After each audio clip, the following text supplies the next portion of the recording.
In this video, I want to go with 5 ways on how you can become more emotionally intelligent. Because when it comes to us becoming more emotionally intelligent, it is very crucial. If you're someone that wants to succeed in life, if you're someone that wants to help other individuals out, if you're someone that wants to feel more fulfilled, all of these things are very important to live a sustainable and healthy life, not only for yourself, but also for the people that you care about. And thus in this video, I'm gonna go over the 5 ways. And if you'd love to see more videos like this, please consider to the subscribe button and leave a thumbs up for the YouTube algorithm. Anyways, with that said, let's get started. Well, first of all, what is the definition of emotional intelligence? It is the ability to identify and manage one's own emotions, as well as identify and manage other people's emotions. And this is the fundamental basis all of the other components and skills are built upon. Because if you're someone that's able to identify and manage your own emotions, it shows a great self-reflection. It shows that you know how you feel, why you feel that way, and what you can do to change that if you want to change yourself.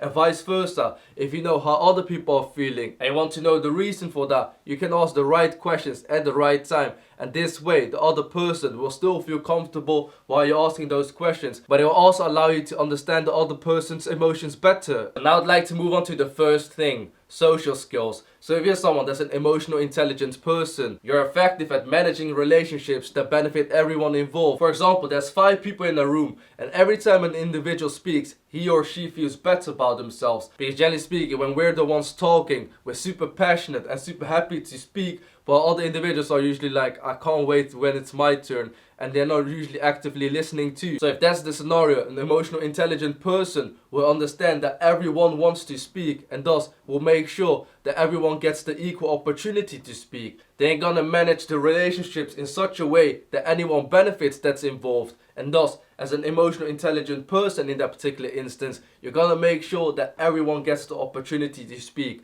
Because if they're speaking, they feel better about themselves, the utility increases, and that's what you want. And if you want to become more of an emotional intelligent person, try to identify these patterns, and this way you'll be able to benefit everyone that's involved. Number 2, self-awareness. The ability to identify your own emotions, strengths and limitations, and the impact on others around you. So when it comes to self-awareness, it's not only all about yourself, it's about your own skills, your own strengths, your own limitations, the way you feel, but in respect to others. You also take other individuals into consideration, because after all, you're an emotionally intelligent person. And those that are able to master self-awareness realize that there's so much upside potential to life. They realize that a lot of people start to like them more, and usually even start to respect them more. Because say for example you're feeling down, something has happened in your life, and then one of your friends turns up all happy, is trying to have a normal conversation with you. Although you're feeling down, it's not his fault that you're feeling down. And thus there's no point to be irritated against that individual because he has done nothing. Instances like this happen all the time.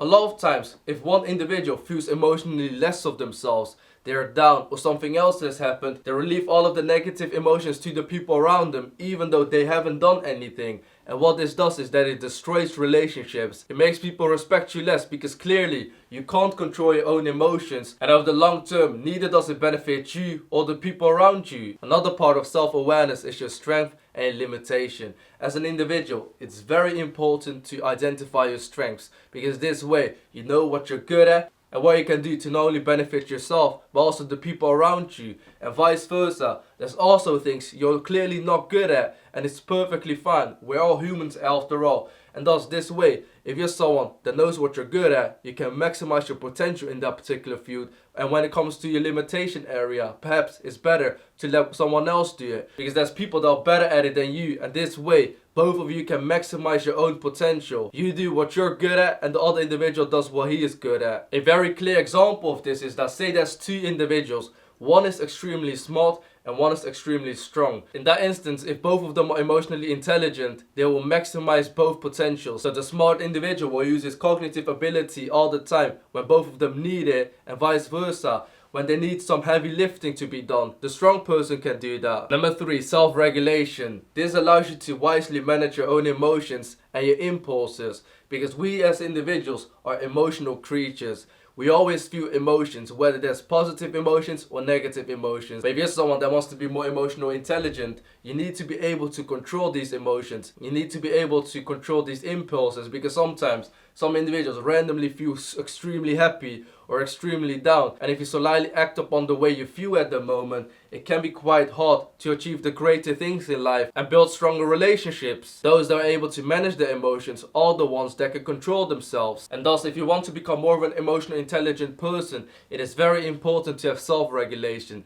Try to assess how you feel at the moment, rationalize every single behavior and action you take, and then look back at it, whether it makes sense. Is this the best choice you can make? Is this the best way you can act to maximize your own results? Look at stuff from this perspective, self-regulate your emotions, and over time, you'll become more emotionally intelligent. Number 4, empathy. So this is the ability to identify and understand other people's emotions. Because if you're someone that wants to create deeper, more meaningful relationships, it is very crucial to be able to understand other individuals' emotions. And the way you can do this is to simply ask the right questions. If someone says they feel a certain way, the best question you can ask is why.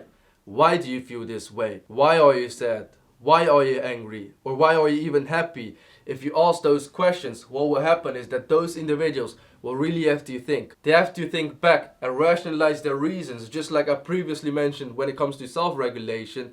And what will happen is that they're putting a lot of effort into the conversation. They have to open up and perhaps even share a vulnerable part of them. Make sure they feel comfortable, they can trust you, because that's what an emotionally intelligent person does. The ability to show empathy consists of trust and comfortability. And you need those two key elements if you're someone that wants to be able to understand the other individual's emotions in a way that they generally feel like that you care about them. And finally, number 5, motivation. So if you're someone that wants to become more of an emotionally intelligent person, it is very important to enjoy what you do and work towards certain goals. An emotionally intelligent person has some feeling of altruism. For some reason, they want to help other individuals out. For some reason, they want to give back.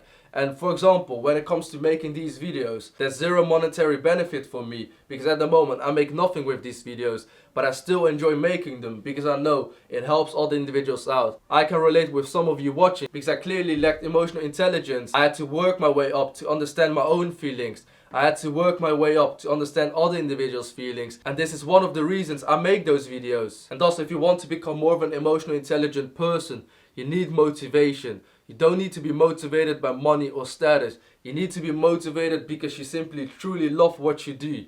You need to be motivated in the way where you simply want to give back to other individuals without expecting anything back. Because those individuals that are able to do that are the most emotionally intelligent individuals. And that's pretty much the end of the video. I hope you found it informative and useful. If you did, please leave a like for the YouTube algorithm. And also consider to hit the subscribe button if you want to see more videos like this, because that really helps the channel out. Anyways, thank you so much for watching. I genuinely appreciate your time and I hope to see you in my next video. Bye bye.